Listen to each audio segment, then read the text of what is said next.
Hello, and welcome to the Mobile User Acquisition Show, a podcast to help you unlock tremendous growth for your app. My name is Shamanth Rao.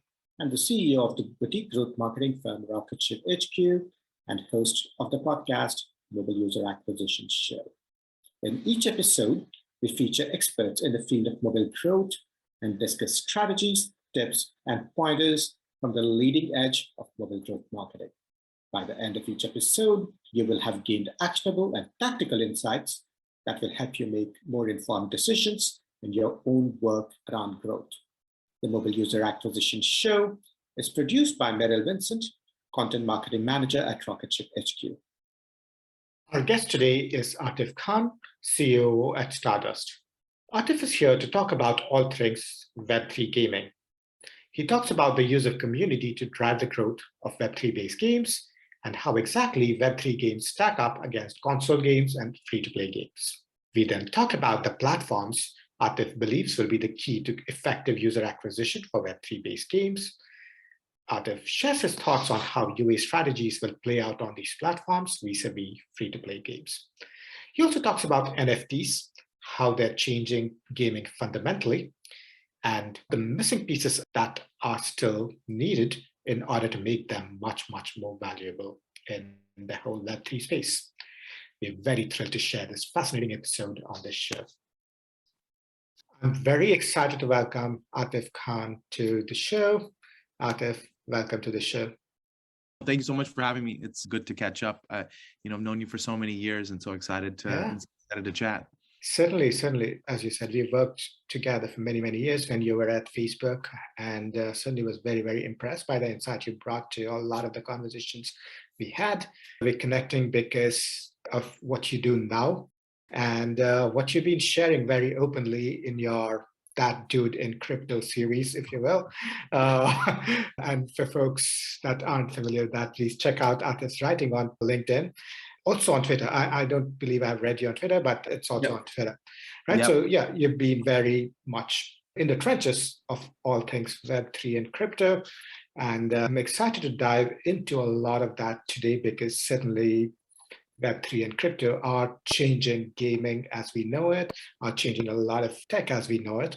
And I'm excited to dive into all of that with you today. Right? Yeah, no, appreciate it. I'm excited. To start off, right now, there is a lot of buzz around community as a key lever for the growth of Web3-based games. Do you see that being sustainable long-term? It's an interesting concept, especially if you look at some of the players in the space. If you look at like a BAYC, Bored Ape Yacht Club, right? You look at what they've been able to do by building a really strong community. I mean, they've built $1 billion brand just in a few months, just based on community. And so we're seeing a little bit of a paradigm shift where community allows you to define your brand. And then over time, that brand that they help you define decreases your cost of acquiring new users, right? And so, sure. I think it's a little bit of a different paradigm. When you looked at console gaming, it was all about brand, right? Like that movie trailer, getting people excited about the game that was coming. In this last gaming revolution of free-to-play mobile, it's been all about performance marketing, and brand kind of helps it a little bit by decreasing the cost. And really, when you look at the way that free-to-play came about, it was about that social, that community piece. It kind of just got taken out by some of the advertising products that were out there, where you could actually just find the users that you need to grow your game. I think with this new paradigm, with this new shift, we're seeing community as such an important piece. And it's kind of the foundation, but you're really going to need like a three-pronged, a full funnel marketing approach to be successful in this space. And that's kind of what we're seeing right now.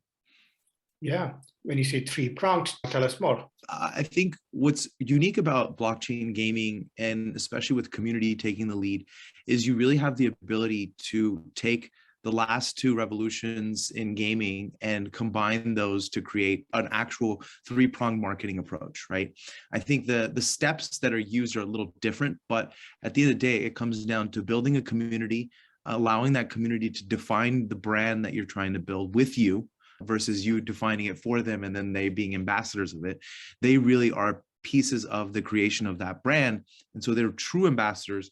And then what they do is they help you go and acquire more users into that community at a cheaper cost. And so, you're going to need a really strong community, aspect of your marketing team. you're going to need to actually have a two-way communication that feeds into the way that you talk about your brand, the way that you build your brand, the way that you filter your brand, who you're inviting into that community.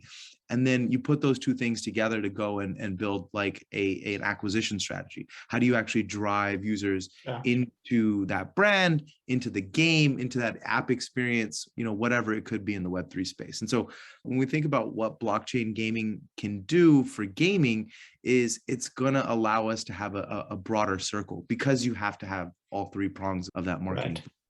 And for folks who may not be familiar with blockchain-based gaming, can you help them understand what you mean by what you said, right? You said, hey, the community is actually invested in the game itself. Help folks understand the exact mechanics of how and why that is the case.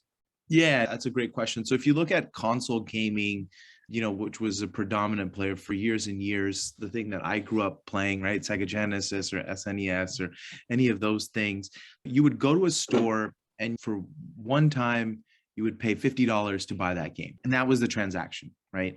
You would spend hours and hours in that game, and that game developer would make that $50 off of that. And there was no real like community or communication back and forth until you got like online gaming, and then people were playing against each other.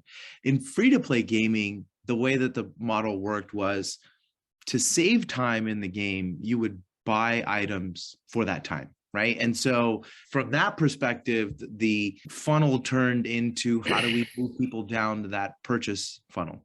And it was still a little bit more around the time, but it was around the time you were saving, not the time you were investing.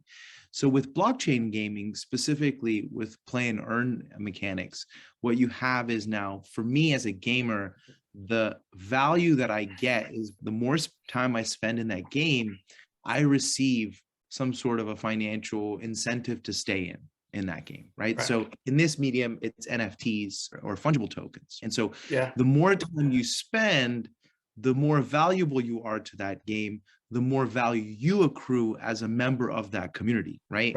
And so if you look at free-to-play gaming, if you were a valuable user to the game, all of the value that was being accrued was for the game developer. And now with this paradigm shift, you as a user have the ability to take financial gain of your time being spent in that game. And so that's what we talk about when we talk about open economies and blockchain gaming. And if I may also point out, in free-to-play, the longer you stay, you probably are valuable within the pecking order of that particular game. That just doesn't count for anything outside of that game.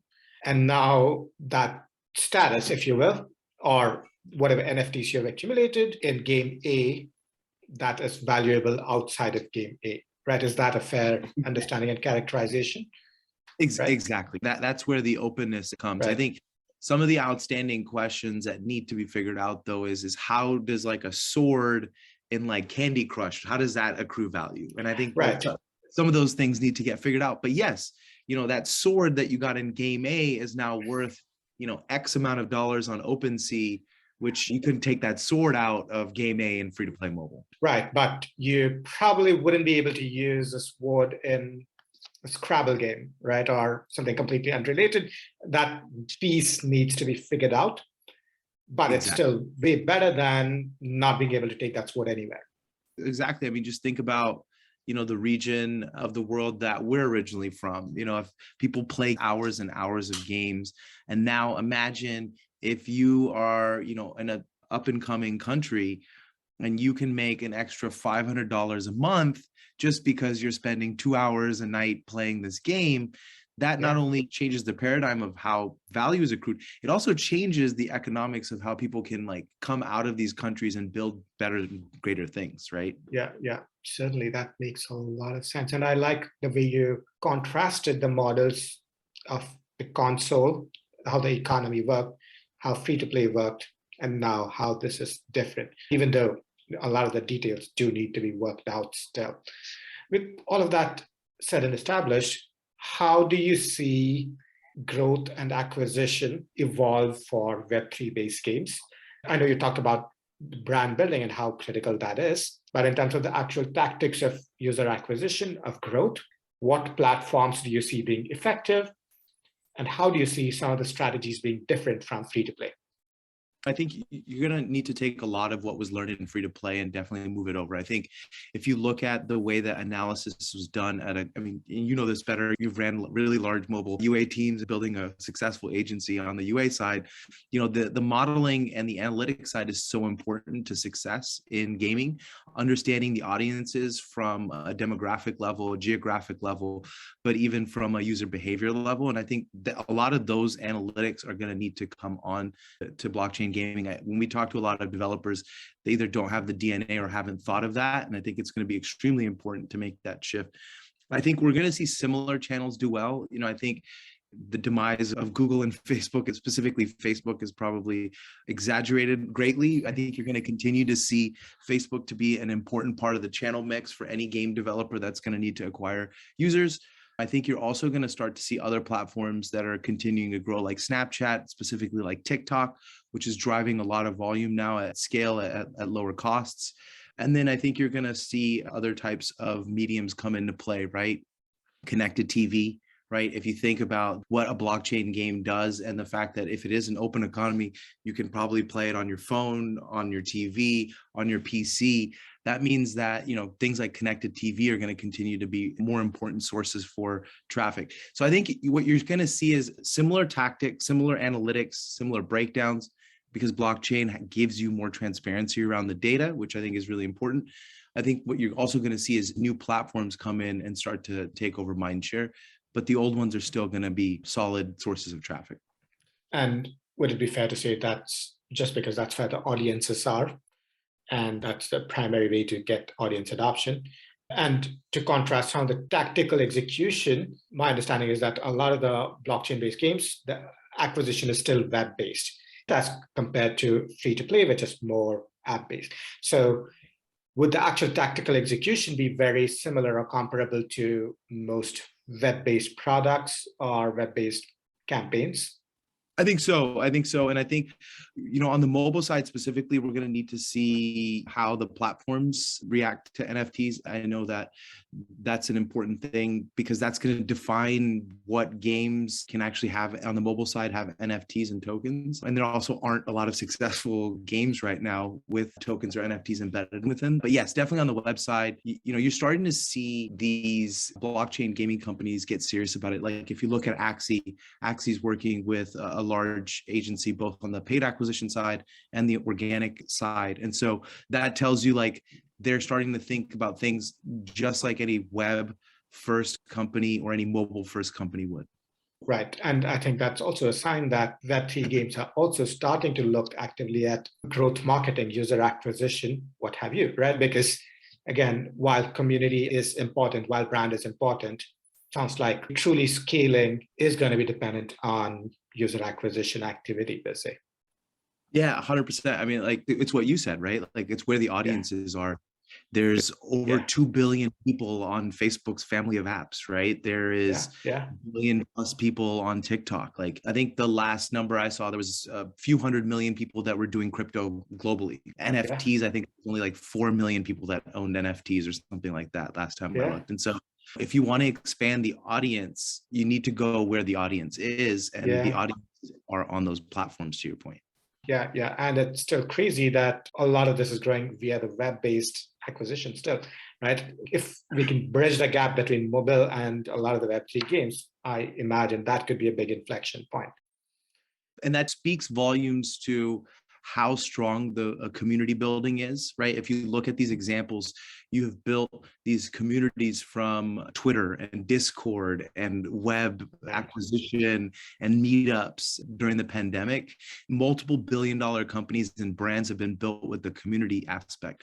But for them to get to 10, $15 billion, $100 billion companies, there is this need to go out there and acquire users on other platforms that have those audiences, right? And so the aha moment for free-to-play mobile, which will be the aha moment for blockchain gaming, is everybody could play Candy Crush, right? You would see, you know, grandmothers in subways playing Candy Crush to little kids playing Candy Crush.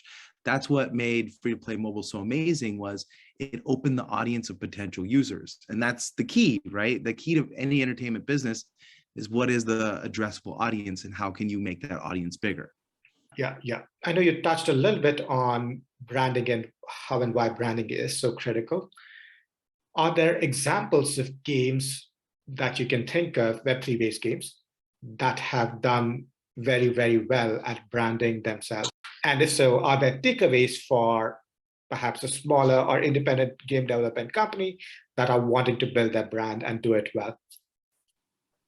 Yeah, I think the games that everybody's excited about have done a fantastic job, right? You look at Star Atlas and what the Star Atlas team has done, the way that they thought about their white paper, the visuals that they're sharing, the mission. One of the things that's extraordinary about them is their game is a few years out, but people are super excited about it, right? And that tells you how strong of a brand they've built. That's a good example of thoughtful marketing around a core mission and focus that they have to build an extraordinary game, and then honesty with the community about where they're going to be at and how long it's going to take them to do that. And so I think that is a really good example of a gaming company that is like building community, building brand, being honest about it, and still driving like a ton of value for the people within that community. I think we're going to see more examples this year as we bring more sophisticated gaming teams that have that experience building that brand and doing that marketing. We're starting to see some of those pop up, but Star Atlas would really be one that sticks out to me personally. So it sounds like what they did well is share openly with the community, allow the community to engage, which in turn let the community really support and feel invested in the brand itself, which really helped the brand get built up. And the last time we spoke, Atif, you gave me an example of a Web3 game that drove a lot of pre-registrations by offering NFTs.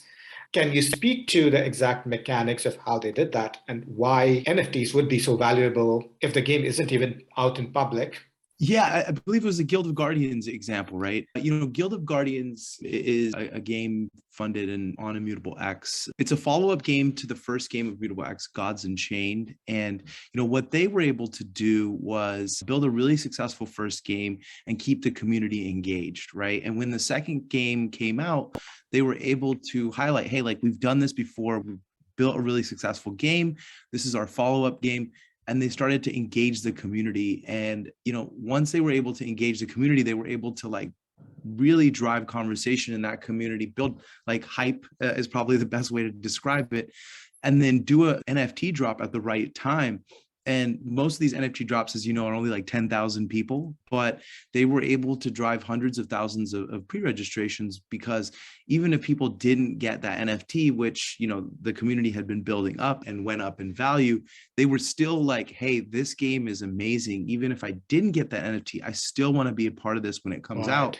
So I want to pre-register. And so, if you think about it, NFTs are really not only value for the user, they have the ability to be a fantastic user acquisition channel for these game developers, right? If you're able to build that brand, again, work with your community to build that brand, the way that you described it for Star Atlas, all of a sudden people are so invested that even if they don't get that NFT, they still want to be a part of the community. They still want to get in the game. It's almost like what the App Store was when they had the top brick and there was only 1 million games. That first couple 100,000 organic users are super, super impactful. They drive your costs down, they drive engagement up, and they're 100% margin. It's the same kind of tactic that you can do with an NFT if you build the right community and build the right hype around it. Right. And what's impressive is that people picked up these NFTs even before the game was out because they had the conviction and how valuable the NFTs could become. Just to touch on the NFT bit a bit more, right? I know, Atif, earlier you said, look, the transferability, if you will, of the NFTs still isn't 100% clear, still needs to be worked out. I'm curious if you can think of any examples of that kind of transferability that's actually present. You gave an example of a sword. Are there examples where an NFT from game A has value outside of it just now? Is there any dimension of that problem that's been solved just now? Yeah, there's definitely the aspect of, hey, this NFT is worth a lot outside of the game. You go on OpenSea, you can see all of these different games that have done the NFT drops, and some of them are super valuable. There's some games that have done a really great job of building brand and community. We talked about some of those. Sure. Some, it's purely speculative, right? That's the nature of where we're at. But I think to answer your question specifically, like we just haven't seen that many breakthrough hits on the blockchain side. There's not that many games out right now. I think this year is going to be very, very important as more games come out and we see more success stories. That's going to force answering a lot of the question, like that sword example that I gave you, like what is that sword worth in game A and how does that translate to game B? Do you trade that sword for an item in that game right away and valuable in terms of intrinsic value? And then how do you do that? Because these values are not static like it was in free-to-play mobile. Do you just make that sword, like what happened if I took sword A in game A to like GoldenEye, right? Like what happens? Does sword have value? Does it have functionality? I think as you see more games come out and be successful, it'll force game developers to start working together to figure some of these things out, right? But that's actually what's super exciting. One of the things that I've noticed going from Web 2.0 to Web 3.0 or free-to-play to blockchain gaming, the free-to-play model was very adversarial, right? Gaming companies were not playing nice. They were not sharing things. They didn't want people to know each other. And to a certain extent, if you look at free-to-play mobile, you know, innovation stunted because there probably wasn't enough knowledge sharing. There wasn't enough openness about what needs to get done. On the user acquisition side, there was like a lot of back and forth and there was a lot of camaraderie. That's why you saw such success on the user acquisition side. But I think on the game design side, you know, we didn't see that. I think in blockchain gaming, one of the things that I've noticed a big difference is the openness of gaming companies to talk to other gaming companies and be helpful and trade nodes. So I think as we see more games come out and be successful, it's going to force gaming companies to work together to figure this out, which I think in the end will be a net positive for the user experience, which should be the most important thing anyways. Yeah. And as you said, game A will have to figure out a way for the NFTs in it to be usable elsewhere for it to have any value. Also, as you said, the NFT is actually valuable on OpenSea right now. It's worth money, worth a lot of money. At least some of it could be speculated, but the true value is in its portability, which I think can and will be figured out, right? As more and more games come into the market, there's that liquidity built in, and I imagine that can solve a lot of these problems. And I know you also talked about user acquisition for a lot of these Web3 games. I'm curious how you recommend thinking about the concept of LTV, given how the economics of Web3 games work. How do you recommend that a game dev company think about the concept of LTV? It's funny because when we used to have this discussion with our partners, we would talk a lot about what lifetime value looks like. And I would always get up on a whiteboard and I would, you know, have like a diamond and it was a conversion funnel and it was one side was retention and one side was monetization, right? And it was funny because the monetization side was so important. There was only, you know, 3 to 4% of people that monetized. And you needed these highly retained users to get those people to stay in the game so they monetized, right? And so I think from an LTV perspective, the shift will be all towards retention because at the end of the day, this is a community-based open economy and you want to drive the most engaged users to stay in the game longer because that's what's going to get them to be stronger parts of the community that in turn makes the value of those NFTs and tokens are getting higher and higher. Then retention is going to be the most important factor, right? And the way to retain people in this new paradigm is going to be around providing them value from a community perspective. And so how do you make sure that you are innovating to keep them in the games? And so to your point, I think you made earlier, like after a while, if you had just been in that game and you were, you know, a leader in that game, it was more of like just a status thing in that game. Now, it's going to be around, are you a positive member of the community? And are you driving other people to be positive members of the community? That's going to help innovate and keep you in the game. So the retention piece is going to be the most important part, but it's going to be less around data points and it's going to be more about understanding from those users directly what's going to get them to stay in the game. Right. So I imagine a lot of the modeling is going to be somewhat similar to modeling of virality, right? So just mathematically. Because the more valuable a user is to other users, there's definitely ways to mathematically look at that, the higher the value is, right? Yeah, it's like more like a social media app. It's more like Facebook and TikTok, right? It's like, how do you keep them in the game, you keep them in the app, you'll find a way to monetize them versus I have to monetize them in this amount of time or I won't make my money. Yeah. Maybe we'll get to a phase where users will be aggressively monetized in a few years from now, but I don't think we're anywhere close to that phase just now. Right? Yep. Yeah. Yep. Atif, this has been incredibly in-depth. I certainly learned a ton, certainly as much as I have from that Dude in Crypto series. This is perhaps a good place for us to wrap. But before we do that, could you tell folks how they can find out more about you, everything you do? Yeah, so www.stardust.gg. Please come out and fill out a form. Tell us more about yourself, and somebody will jump on the phone and tell you a little bit about our product. At the end of the day, our product is really built to help make it easier for game developers to integrate NFTs and tokens into their experiences. And so we'd love to tell you more. And then you can follow me on LinkedIn or follow me on Twitter for my Dude in Crypto series. You can live my experiences in a crypto startup, everything from what the week was like to what's going on in the space. So appreciate you spending time and allowing me to join the podcast. Absolutely, man. It's an honor. Thank you so much for being on the show, Atif. Thank you. Thank you for listening to the Mobile User Acquisition Show. If any of this was helpful or instructive, I would love for you to leave us a review or rating on iTunes, Stitcher, Overcast, Spotify, or wherever you get your podcast fix. This podcast takes a ton of time, effort, and love to produce, and I deeply value every review and every piece of feedback that you share.